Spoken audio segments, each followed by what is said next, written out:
So thank you so much, Liz, and everyone, please welcome to the Hawaii International Film Festival presented by Halakalani and today's really, really amazing panel. I'm so thrilled to be here. We have a panel of exceptional filmmakers, and it's such a fantastic program that Vilcek has been supporting for so many years and has brought so many filmmakers through the program. When it started, the New American Perspectives program was called New American Filmmakers. And while that change in title might seem sort of a little arbitrary, it's, I think, really, really important. It's not just about celebrating filmmakers, but rather celebrating the diversity of perspectives, the diversity of experiences, and the ways in which the experience of migration, of moving from one place to another, of shifting patterns of belonging, of working through different languages or cultural codes, that shift in perspective is a really, really important part of the process of making art. And so for the past, I think, roughly 17 years of partnership, there's been so many filmmakers that have come through and have brought those different perspectives. And today is no exception.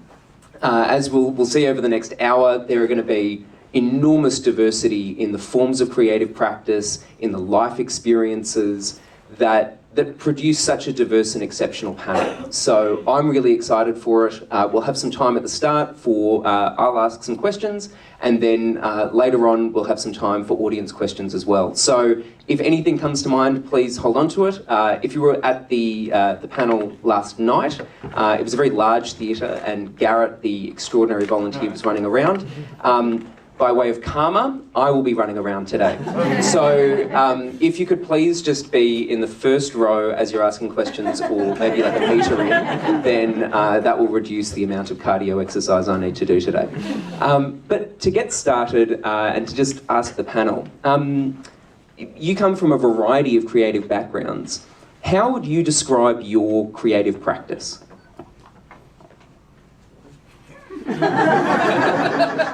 So I'm a documentary filmmaker. What is my practice? What is it I do as a filmmaker? I see something and I want to share that experience with the audience.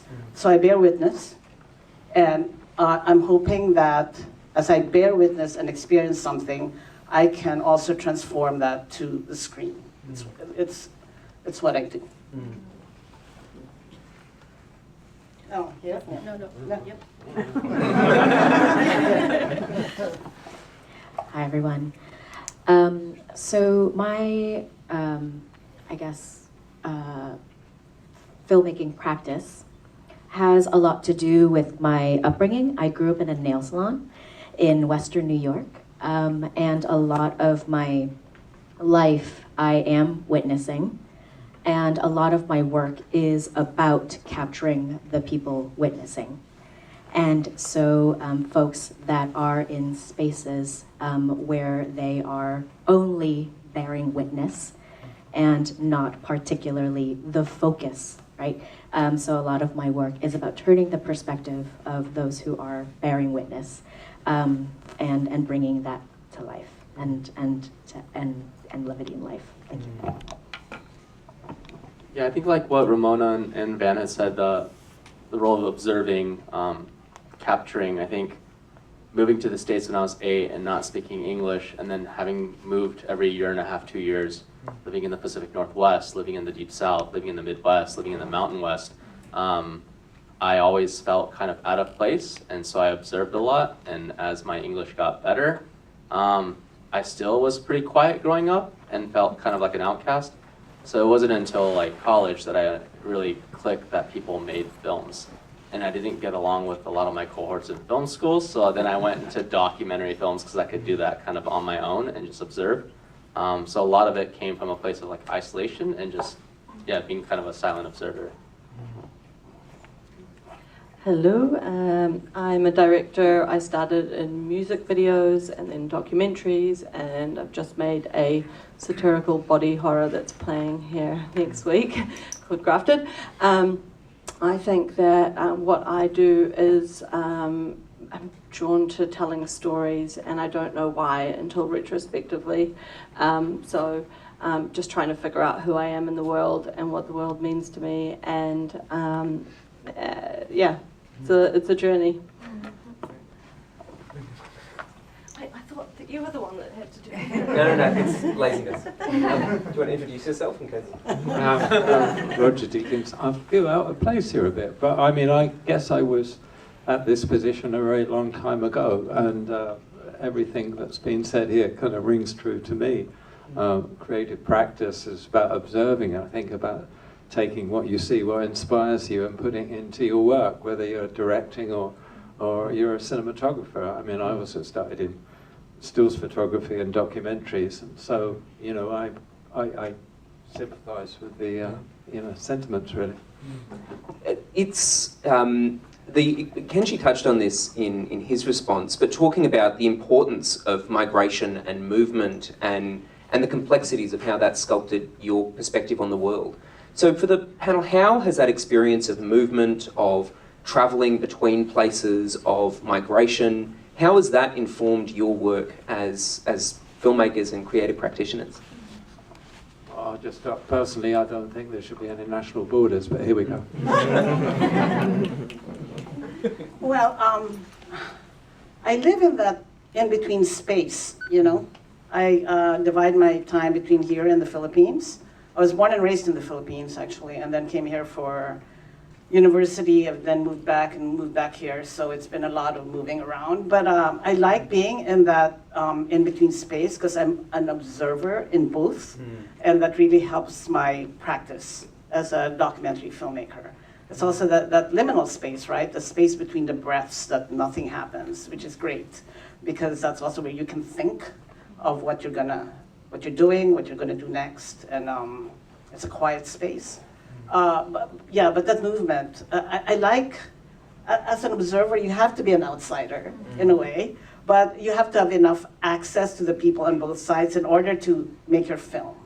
So I say I like my cake and eating it too. I like to be an observer, but I also want to have that access. So I have to engage with the people and yeah.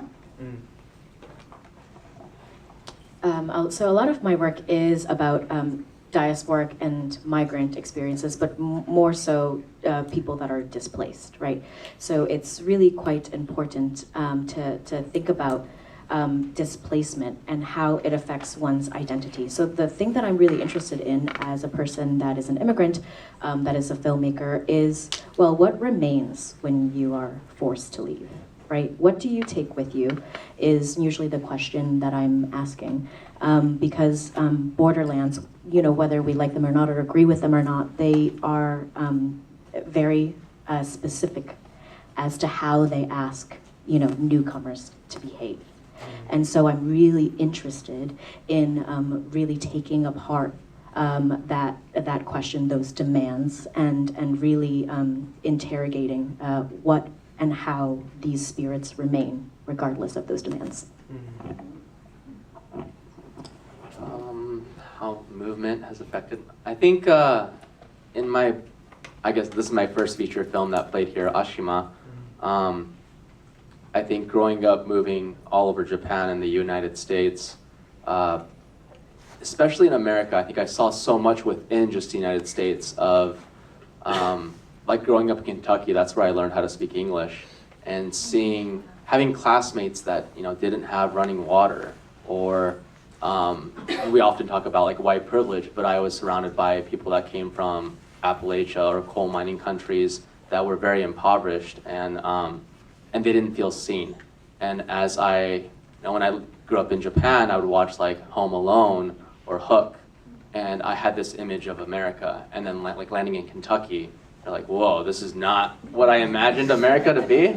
And so I felt like, just as I had felt unseen growing up, that this documentary and filmmaking was a tool to help. We always talk about like giving a voice to the voiceless, but I felt like it could be a tool to help people understand each other, especially in this climate where people have a hard time listening to one another. I feel like it's a way to visually and then through all the senses maybe help us become more empathetic to one another in our journeys, and people are more willing to, I think, watch films than most other forms of learning. I don't know if anyone here would relate to this, but I grew up in New Zealand on an island, I felt very, very far away from the rest of the world. Like I felt like I was on the moon.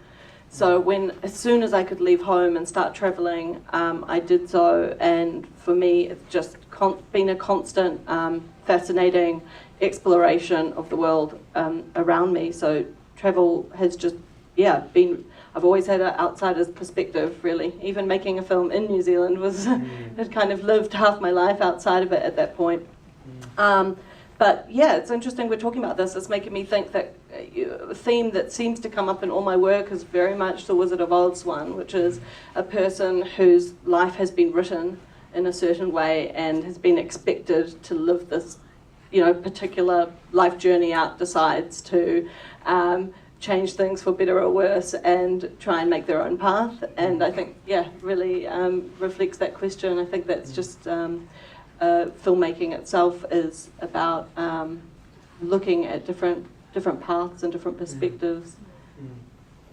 There was something which you brought up, Sasha, which I think was really, really impactful, and that's when you're growing up on an island, you're far away from everything, you don't feel necessarily like you belong in a film community, in a community elsewhere, and I know this is something which you've discussed as well, Roger, growing up not thinking that you can be a filmmaker. So it's, and feel free to answer the question or not, but it's growing up, did you think that you could become a filmmaker, or what would it mean for you as a child to think what it would mean to be a filmmaker? Oh, I didn't know that there was such a thing. I thought movies were this magical, amazing world that happened on the box, and I had no idea it was an industry. I had no idea you could have a job in it. I personally fell into it. So, but it was putting on plays from a young age and doing all of that. Had camcorders, recording everything around me all the way through university, and I still didn't know. But someone was mentioning earlier the path. You were saying that, Roger. I studied fashion because I thought that was the only thing you could do that was creative but also might pay you, logically, but I didn't like it at all. But it got me into sort of storyboarding, art directing, creating characters, bringing photographers together to make photo shoots. And then people started to make videos, and then I started to make music videos from that. And, then I accidentally realized that I was a director, and I felt like a jack of all trades before that.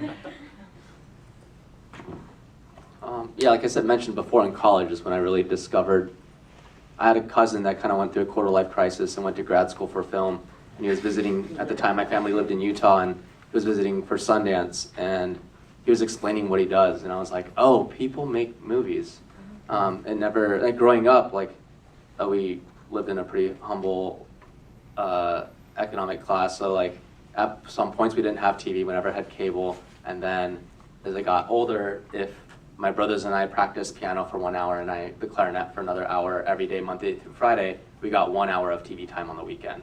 It was very limited, but films had such an impact. It was something I was curious about. And in college, I remember getting a Blockbuster membership where you could rent an unlimited Blockbuster membership where you could get 3 DVDs per checkout. And I would go to Blockbusters, get 3 DVDs, come back, burn them, immediately return them, get 3 more every day. And I had I think I had 500, 700 DVDs that I would just lend out to my friends on campus. But my freshman year, I didn't go to class for 2-3 months because I was just watching films. And then when I ran into my cousin at Sundance, and I was like, oh, this is something people can make. And then I remember going to an intro to film class, and they were like, if you want to study film because you love watching it, maybe that's not the right profession for you because making it is different than watching. And I was like, oh no, I don't know anything about making films. I didn't know how to edit or shoot. And then I went to the film advisor to be like, I think I want to apply to the film program. She's like, no, you're too old.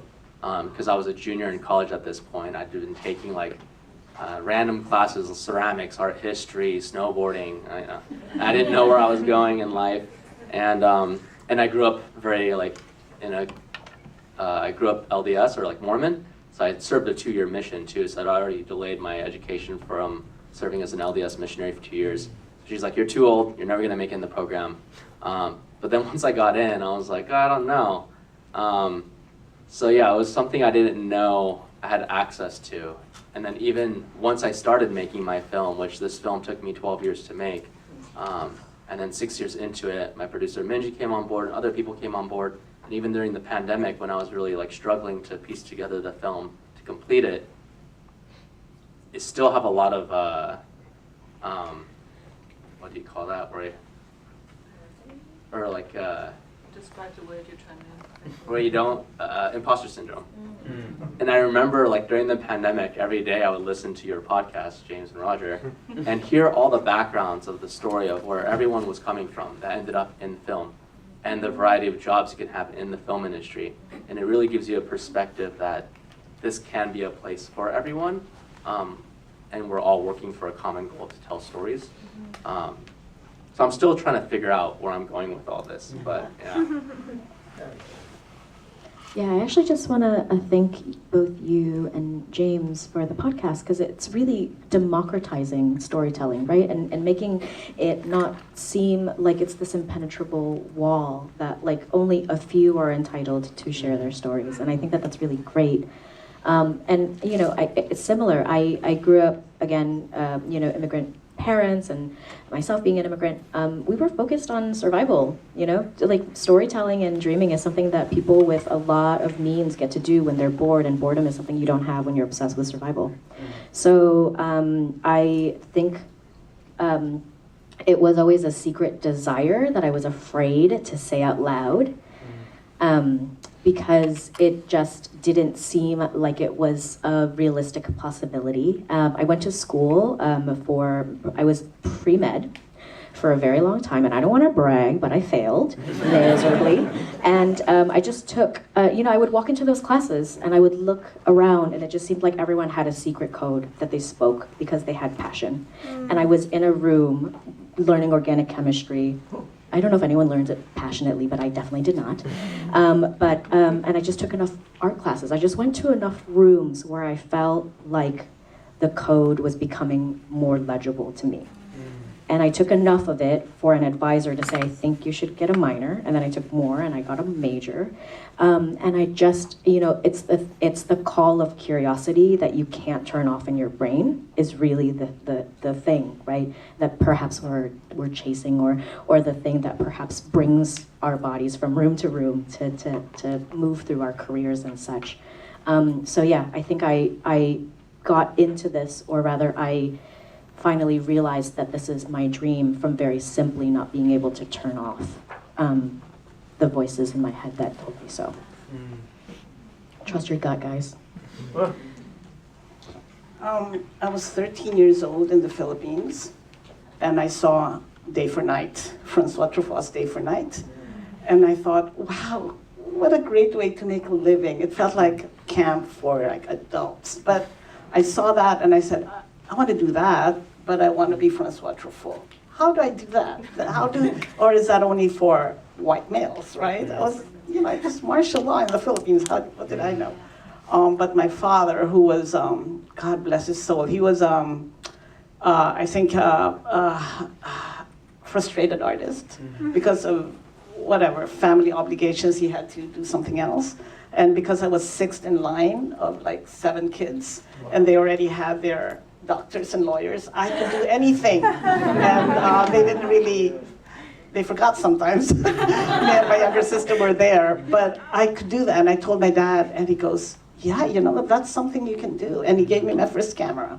And I went around Manila shooting photographs during martial law, which I wasn't supposed to do because there was curfew and all that. But somehow I got away with it, and that was it. And then I went to film school, and I remember my teachers. My teachers were so important. I remember Inga Karetnikova in Emerson, who taught me how to see. You know, she opened up the world to me. So yeah, that's how I got started. But it was really my dad who said, yeah, I think you can do that. An accident of birth, you know? I was one of the youngest. They didn't care what I was doing. But my mother, till the very end, didn't understand. She only understood when she saw my film premiere at Sundance. She goes, you did that? I said, yeah, Mom, I did.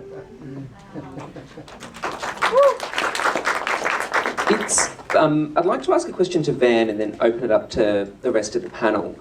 So Van, your film, Motherlode, we were talking about it just before, and has anybody had a chance to see the film yet?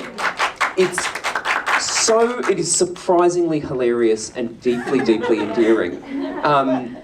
But so much of it is about your own relationship with your mother, and also sort of through your mum, like a gateway back to culture.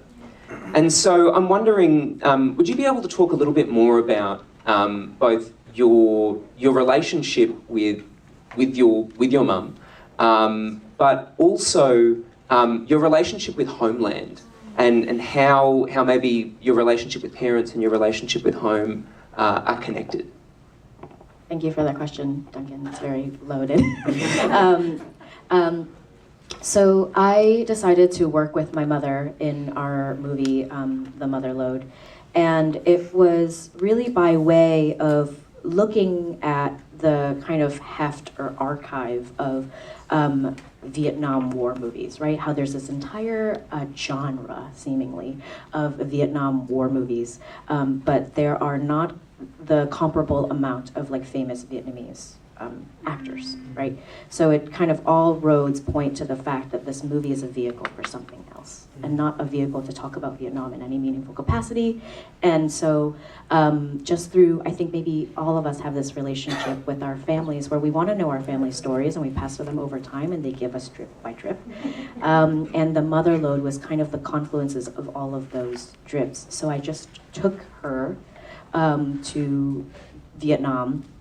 I worked on the script with my husband, and we kind of made it a family affair. We wanted to make it feel as safe as possible for her to be present on screen, and if you got to watch it, you know that she's a star. And so it was in kind of, actually, interestingly enough, working on this movie together. We are a close family. I'm her translator. You know, I drive her to doctor's appointments, and so we're already close. But working on this project, it changed our dynamic in that, you know, in the context of America, she needs me, technically, because I'm an English speaker, and I can advocate for her. But in the context of this movie, I really needed her, and I think that that was a really wonderful exchange that we had. And really recognizing that a lot of our diasporic realities is about the ways in which intergenerationally we do need each other. And we need each other to keep these stories alive, right? We need each other to actually fight the myths of our people's extinctions. And so for me, inviting her in and making it as safe of a space as possible for us to explore our very personal history and our personal myths, right, was like really, really quite confounding. Do I recommend making a movie with your mother? No. And your mother-in-law? No. Will I ever do it again? Probably not. But regardless, it was just a really, I think, a beautiful experience. And again, it was a kind of my like last hurrah of doing research on the American war in Vietnam. Because as a Vietnamese American person, it's quite painful to do research on the war. And so it was kind of this like last hurrah. And I really actually needed her with me more than I ever would have possibly admitted to prior to having done it. Yeah. Ramona, your film at the festival this year deals with the extraordinary political situation back home in the Philippines, and it's something which you've been working on for the better part of, I think you had a film at HIFF 20 years ago for Imelda. Yes. Would you be able to talk about your sort of cinematic relationship with home, and particularly for anyone who might not be familiar with it, what is happening in the Philippines at the moment? What is happening? Okay, let's start with what is happening in the Philippines at the moment. So the president of the Philippines is a dictator's son, Ferdinand Marcos Jr. So I started my career making a film about his mother, Imelda Marcos, of the shoes, you know, but I went beyond the shoes. This was a character study of Imelda. And so 20 years later, and somewhat 6 films later, I made And So It Begins, and now her son is president. So I've actually used some archival footage from my first film in this film. I'm like, oh my God, I've come full circle. I should stop now. Yeah, it's interesting to to come full circle that way. So that's what's happening. But I think all my films speak of the Philippine experience, right? Be it political, well, it's all political, even Journey. Even my film about Arnel Pineda, the lead singer of Journey, who was Filipino and was discovered in the Philippines. I'm sorry, what was the question? How you, in where you are in your career at the moment, how you relate back home to the Philippines? Like I said, I think I'm an observer, but I was born and raised there, so I have a very particular point of view, I suppose. But I don't compartmentalize in my head, right? I don't think, oh, this is my point of view and it's special. It is just me. That's how I see things because I was born and raised there. It's very subconscious in a way. I don't think, oh, this is my U.S. part and this is my Philippine part. I'm amazed at a lot of the politics there. I find it very funny. The Philippines is a funny place. It's infuriating. It's endearing. It's a reckless, sometimes dangerous place. It's all that. And I try to capture that in my films, right? I've also come to understand that it's a fruitless, I think it's a fruitless task to explain the Philippines, right? I think I did that more early in my career, but now it just is. And anything you don't understand in my films, you can Google it, right? I mean, but this is what I want. I'm done explaining, I think. And I just present it as raw as possible without a lot of cards in front. I used to have a lot of cards, like just, where the Philippines is. And I'm like, if you don't know where it is, you can look it up. So I think that's how it's changed. Yeah, I just tell stories, and I assume that the audience is really smart. Don't you think, though, that part of the thing, I mean, I've made documentaries in the past. I mean, for me, creating images or making documentaries is kind of my way to explore and try and understand what I'm looking at, the world that's around me. So it's as much trying to communicate my personal feelings as it is trying to understand my personal feelings, if that makes any sense. Oh, I'm always trying to understand it, but I think I'm not conscious of explaining it. If I understand it, and if it makes sense to me in the frame, I'm hoping it makes sense to everyone else, or it's interesting to everyone else. Right? So that's how I think of it. People always ask, who do you make the films for? And I always say, for me, actually, right? That's my right? point, really. Yeah. Doing it, Yeah, and I'm hoping that if it's interesting for me, it's interesting for a lot of other people. Because if it's not interesting for yourself, then who else will it be? Who else will be interested? I want to pass over to Kenji. Now, you spoke about the experience of migrating as a child, and your film, Ashima, a large part of it is this sort of father-daughter relationship, or Ursat's father-daughter relationship. Could you talk a little bit about your film, and maybe how does that film connect with your own personal experiences? I think, the film about a rock climber, 13-year-old prodigy named Ashima, who's kind of a household name in the climbing world. And like I said before, I grew up LDS Mormon, served a mission for 2 years in Japan. So I went back to Japan at the age of 21 to 23 and really struggled to relearn the language, get acclimated to the customs. My first 6 months there, people would turn to my partner and companion and be like, oh, is he handicapped?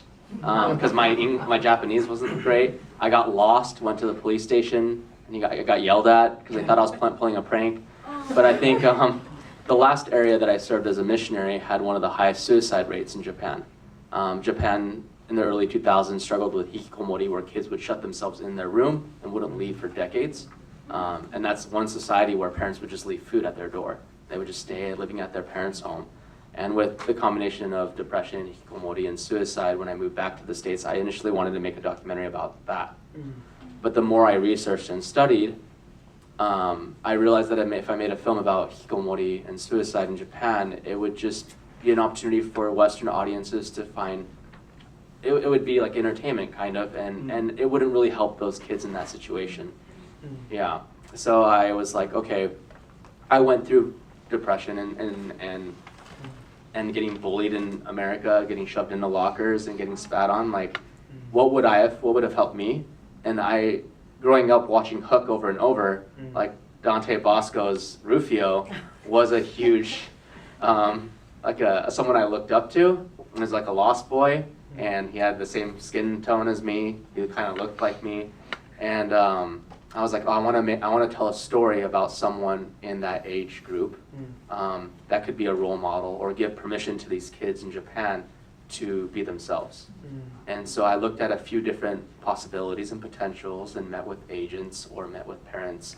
And at that time, I was working for a climber named Jimmy Chin, and his business partner, Tim Temple, was like, oh, and a short film that I made in college won a regional Emmy at that moment. And they were like, oh, what was this film about? And I was like, a Japanese-American internment during World War II in Utah.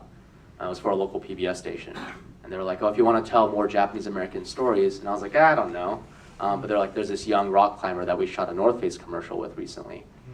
And so I looked through our footage, or their footage that they shot this commercial, and Googled her, and realized that she pretty much won every competition. You know, what you read online is how easy it must be for her because she's small. She doesn't have to lift as much body weight. She wins every competition, and she lives in New York, so her family must be rich. And I just looked up her parents' name in the New York phone book, cold called, found out that her mom's from the same rural, like agricultural farming village as my mom, and where I was born. And we connected right away, and they invited me to come stay with them during Ashima's fall break. And that week of living with them, I saw how much her parents struggled in responding to emails for press or potential sponsors. Ashima and I clicked right away because we understood what it was like to grow up in kind of that situation. And I would help her with her homework at night because she never had someone that could help her with English homework or her reading because her parents don't speak the language. And I really connected with the family and asked them, like, can I just move in with you? And I want to make a short film, maybe a feature. And then I went back after that fall break. I ended up quitting my job and then living with the family for a year before I even started shooting. So they were very familiar with me, and I spent that year trying to get them more sponsors from the outdoor world so they could sustain Ashima's climbing career, because the mother was working and trying to pay for all these climbing trips.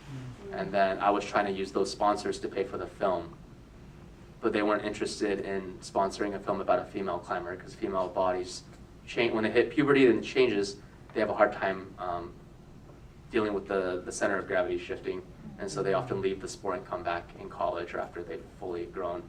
So then I, being influenced from Miyazaki films and Ghibli films too, I really wanted to film her when she was like 13, 14. So then I just started maxing out credit cards to pay for equipment and to fund my film, basically. But I don't know if that answered the question. Oh, no. That's how it started. I think that part of why that story is so powerful is that when we see the finished product of a film, we very, very rarely become aware of the process that actually led to it. And the amount of credit cards, the number of long nights, the year that you spend living with the family, and those intimacies sort of get layered into the film in this way that's invisible to everyone else, but becomes such a powerful part of the film itself. I want to go to Sasha. We were talking beforehand. Sasha's film Grafted is astonishingly disturbing, and as someone who largely watches films for a living and thought I had a high tolerance, it was extraordinarily powerful.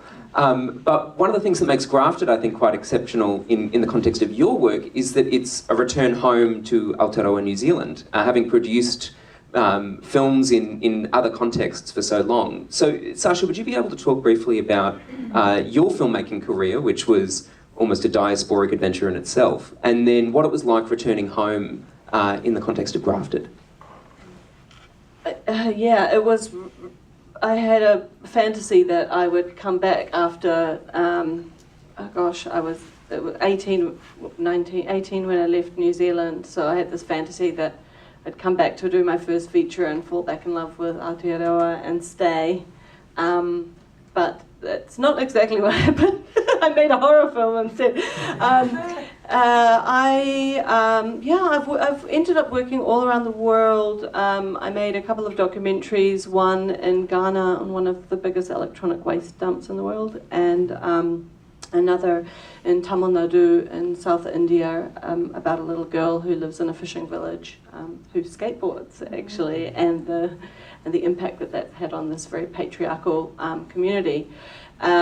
I had moved to Los Angeles from London, where I'd been living for 12 years as part of a mentorship with the Women in Film. And as we all know, in 2020, things got pretty dicey, and it was like, do I go back to like a winter in London or stay in Los Angeles and do this online? And there was no question about the answer there, and I started working on writing my own kind of film, a Hollywood film, but talking about women's experiences. And after being, honestly, the only word I can use is heartbroken, making these documentaries, I really hope I put quite positive energy into the stories, but going into people's lives, taking on their stories, the responsibility of it. I was just like, I don't think I can keep on doing this again and again. I was like, I want to play with imagination. And so I'd been working on my own murder mystery, and I was really interested in how you can talk about,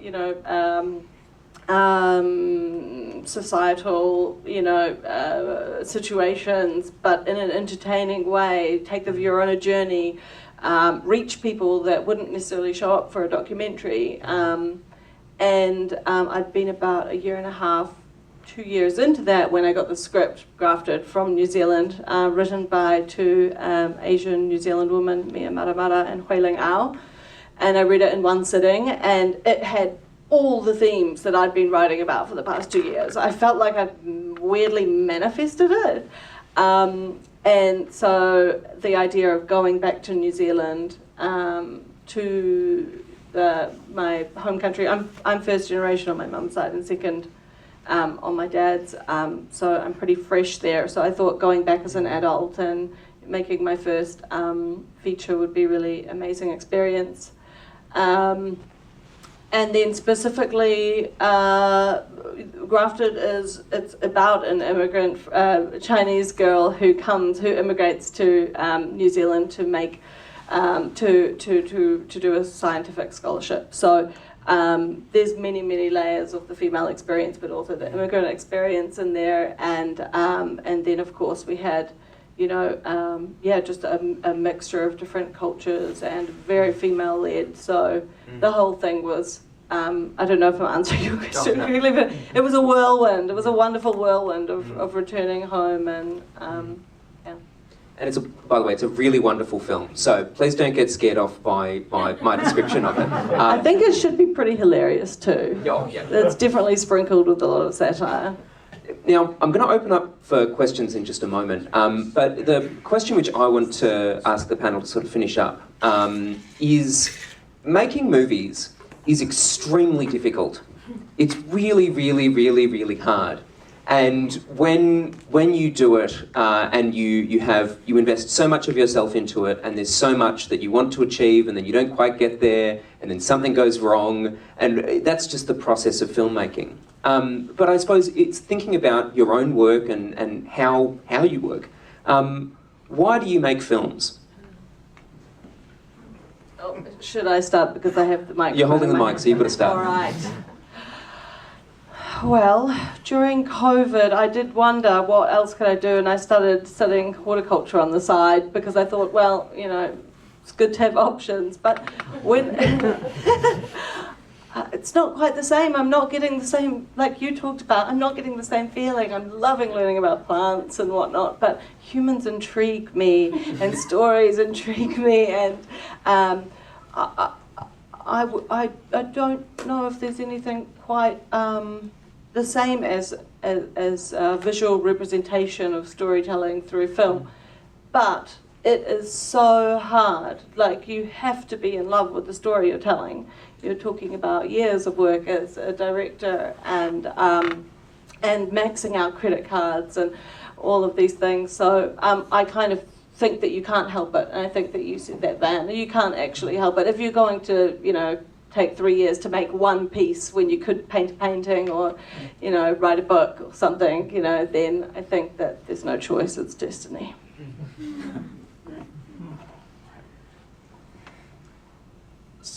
I think, through all my experiences, but also like to pay off my credit card debt, I instead of plants, like I do door-to-door sales. I've traveled to 11 different states, mostly in the South: Alabama, Georgia, North Carolina, Mississippi, Tennessee, and I've gone door-to-door to sell pest control for Terminex. I've gone door-to-door to sell weekly residential garbage pickup, different things, and throughout that. I meet a lot of people. I knock on almost every door in residentially zoned areas in these towns, and I talk to people. And I, especially like the last, I don't know how many elections ago, you get a sense for where people are coming from, who they're voting for. You see different bumper stickers or flags waving, and you come up with a perception of how people will be. And what I found through going door to door is that if I see a Trump sticker, they're a lot nicer to me because they consider me a blue-collar worker. They offer me iced tea. Sometimes they feed me dinner. If I've seen a Hillary sticker, I usually get the cops called on me for soliciting. And you don't expect that. And that on top of growing up, moving from culture to culture within the States and within Japan, I think I do film because I want people to better understand one another. And at the end of the day, we all live on the same planet. It's better if we can better understand one another and live peacefully. We're kind of doing a terrible job of that right now. So if I can contribute even just a little bit to a better place where we can have better dialogue, that's what matters. I think Kenji just brought something up really amazing. Being a storyteller, there's a little secret weapon, which I think is you're describing. Doesn't matter what job you do, what horrible experience you have, this one little gift we have it's like, oh my God, I can put that in the back pocket and use it when I'm thinking about how to express something. So yeah, I think that's a real privilege of being a filmmaker. Yeah, thank you for bringing. Like the human spirit is something that is obviously so deeply compelling. So I, my day job, I am an academic. I teach at the University of Georgetown. I teach filmmaking and performance. I'm surrounded by people, very young people that are desperately obsessed with storytelling. That kind of come from the same place as like, well, it's a magic trick, right? It's magic.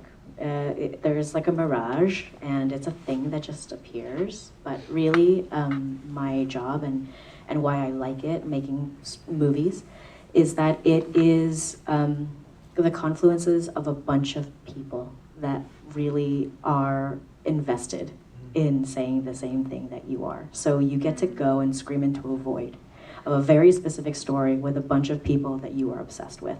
And it is a very special feeling. It's a very special feeling.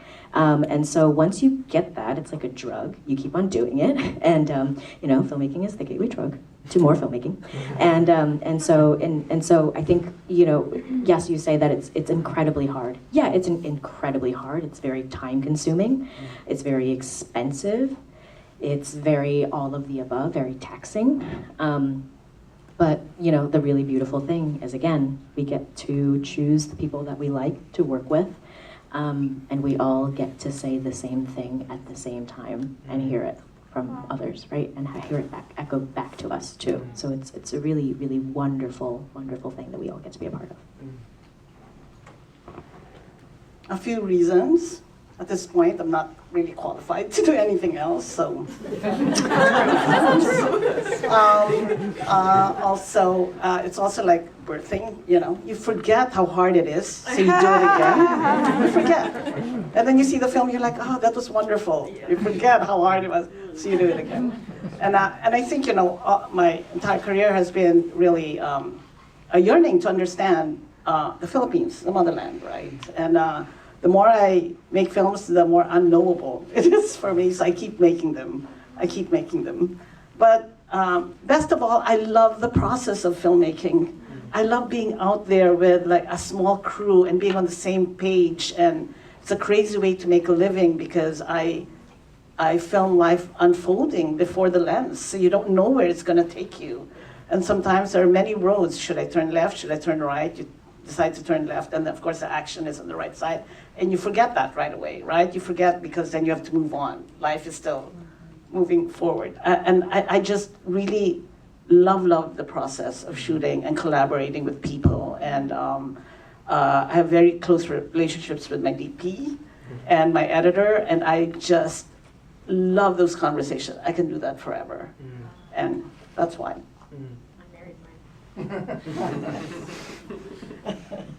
I think the collaboration's a big part of it, but certainly when I started it, as I said earlier, it's really about my way of trying to understand the world around me. But yeah, in a bubble sense, yeah, filmmaking can be really hard. But when you think about it in context, we're totally privileged to have to be able to do it, to be in that position to explore the world through images and making films. And I don't think we should lose sight of that responsibility that comes with it. When I worked in documentaries for many years, I got to the point where I felt it was lucky. I made the segue into shooting, becoming a cinematographer on feature films, on storytelling, on narrative stories at the time where I got a little bit, more than a little bit, self-conscious about the responsibility of working on documentary. And the last documentary I worked on with a great friend of mine, we spent months following patients through in a mental hospital through their treatment, and it's such a responsibility to do justice to the subject, and then you're always kind of thinking, well, I'm exploiting this for my own benefit. In some way you always are. So I think one's got to be aware of, I say, the privilege to be in the position to do the kind of work we do, but also that we can actually call it work. It's ridiculous. So Joel and Ethan would say to me, can you believe they pay us to do this? It's like we're kids playing in a sandbox. Well, we've got a little bit of time for questions. So we've got 10 minutes for questions. So if you can keep your questions brief, so that we can try and get through as many of them as we can. Now, I did promise Garrett, who was the best mic runner ever, that he would get one question. So if you'll get ready for my... No, I need to run over to you. That's part of the compensation. Payback. Aloha. I just want to say, first off, mahalo nui loa, mahalo pia. Thank you so much for coming out to the panel. We really appreciate it. My question is, I always find it's important for art to take risks and to try to push itself forward, but when something doesn't go according to the plan I set for myself, I get a little frazzled and unsure of myself. So I just wanted to ask what risks you guys have taken recently in your work and how you approach feeling more comfortable taking those kind of risks.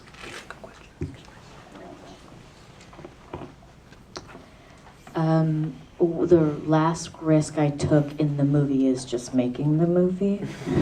I think with filmmaking, and maybe with anything, you kind of have to be a little charmed by failure. Failure is actually quite exciting.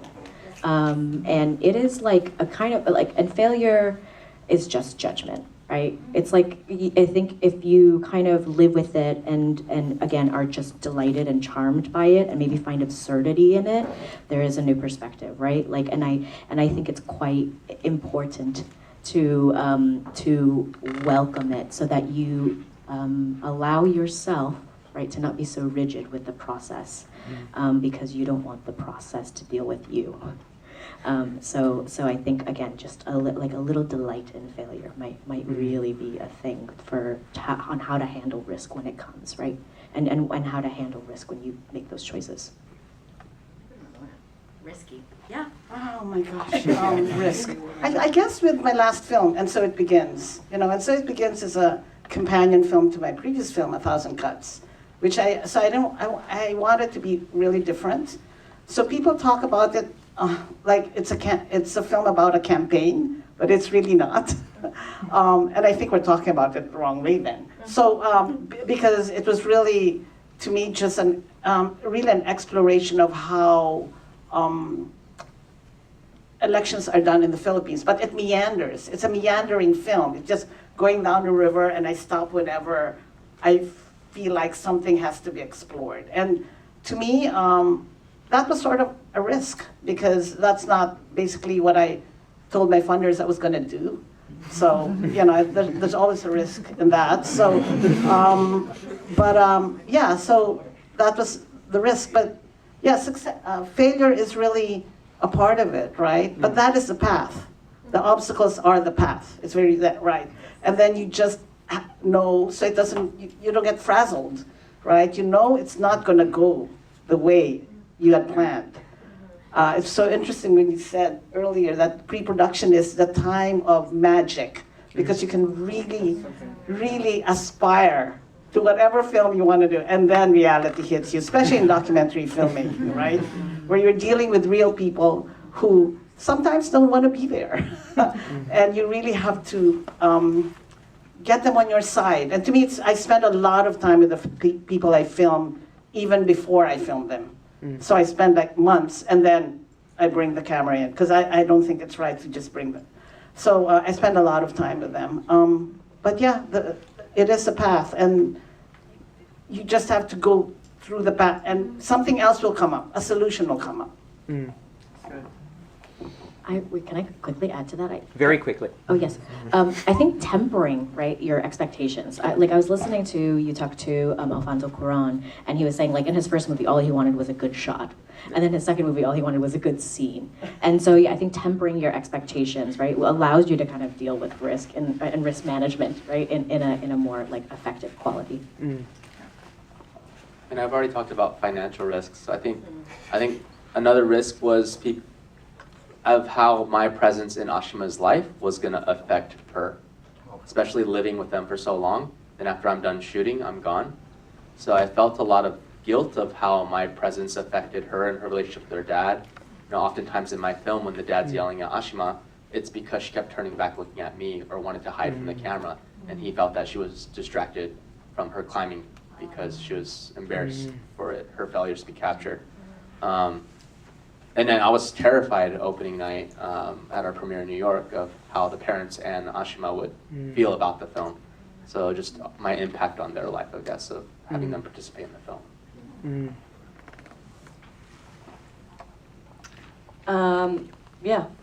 I think that if you're going to try and make a movie, it's all risk, no reward. In fact, the things that scare you are probably the things that are authentic to you and your specific lava, and that's what will speak to more people in the world. So yeah, I would say lean in hard. We've got time for Roger. Did you want to have a response, or? I mean, if you're just doing it because you know how to do it, what's the point of doing it? I mean, surely your life is a risk, otherwise it's not interesting. So, I mean, I'm a cinematographer now, so I'm not a documentary filmmaker. Maybe I was one day. But, I mean, everything I do is, I don't know exactly it's going to work. That's the point. You're kind of pushing yourself all the time to find something new, a new challenge, a new way of expressing something, a new way of visually telling a moment in a story, in a scene. You know, isn't that what you do? Otherwise, why do you do it? Now we've got time for one more question. So, is anyone up the front? Hi guys, thank you so much. As immigrant filmmakers, do you feel like a sense of responsibility to tell like Vietnamese stories, Filipino stories? I say this like as a person who made a short film last year with an all-white cast, and I felt kind of guilty about it, not doing one that told an Indian story And I say this also as like a person who went to film school 3 years ago at the age of 33 instead of when I was 21, because it didn't feel possible when I was 21. But like with the rise of Hassan, Mindy, all these guys, like, you know, how do you do one for the culture versus one for yourself? Great question, Ramona.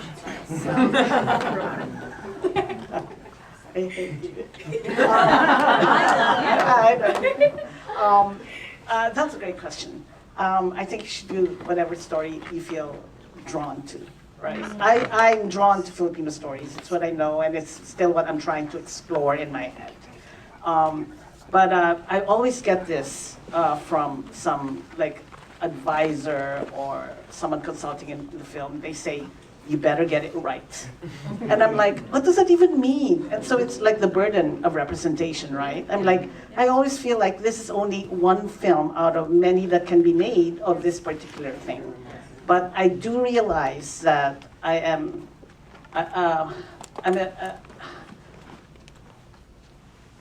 where I am in my career, I do get the funding. So I do get that platform. And so even more so, I feel the burden to get it right. But I still don't know what getting right means, right? I only know what's right for me, and I hope but it can't be universally right? So it always stresses me out when they say, you gotta get it right. Because I still, I'm like, oh. But no, I mean, I think, do I only want to make Filipino films? Not necessarily. If there's a story that really draws me, I'm hoping that I will be allowed to do it, right? I think it's really important to also recognize that you are the person that is framing the lens, right? You are bringing yourself and the confluences of your life, lived experience, and your story, and your culture, whether you think you are or not. Whether you would like it or not, right? You're showing up as an Indian American director. And so I think it's really important to kind of lighten the burden for yourself and to really, for us, maybe even in the diaspora, to think about the ethics of responsibility. And the other thing that I, kind of want to talk about is like, it's the other way around too. It's like going backwards and forwards. I filmed a portion of my film in Vietnam, and they are not receptive of it. It is a place that actually goes through waves of censorship. So it's not that I can show my movie so freely, even in Vietnam, right? So for the culture is a really complicated thing, and I think it's really important that we have many existence of nuances of it, right? Rather than thinking about the pressure of getting right, or even the ethics of getting it right. And therefore, the more the conversations, the more complicated this thing can become, and the more messy it can become, the better.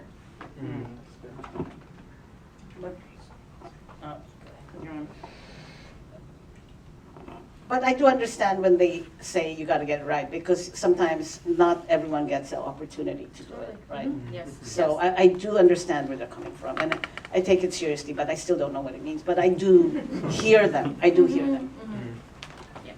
Opportunities to get it right.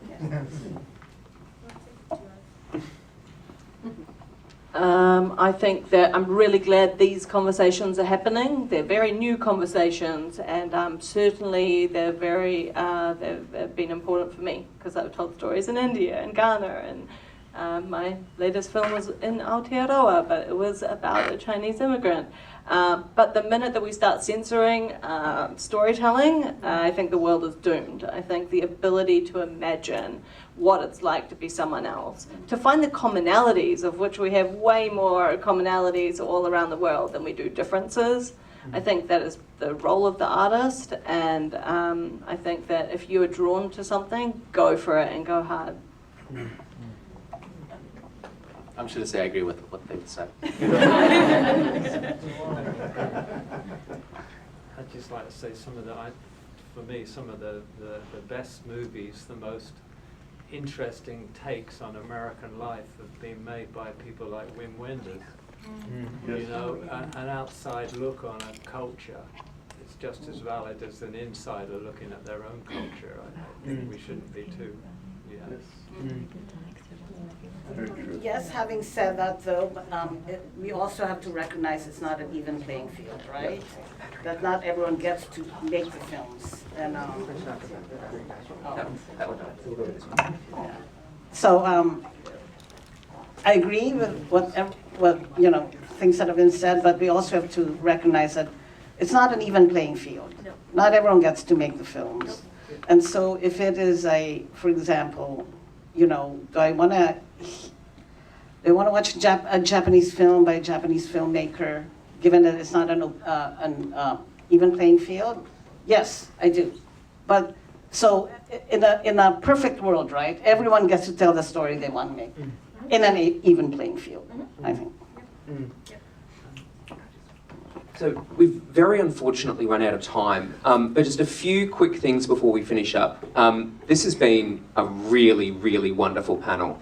And I think we'd all agree that if we had unlimited time, that this could go on for so long and have so many generative conversations. So could you please give a really warm round of applause?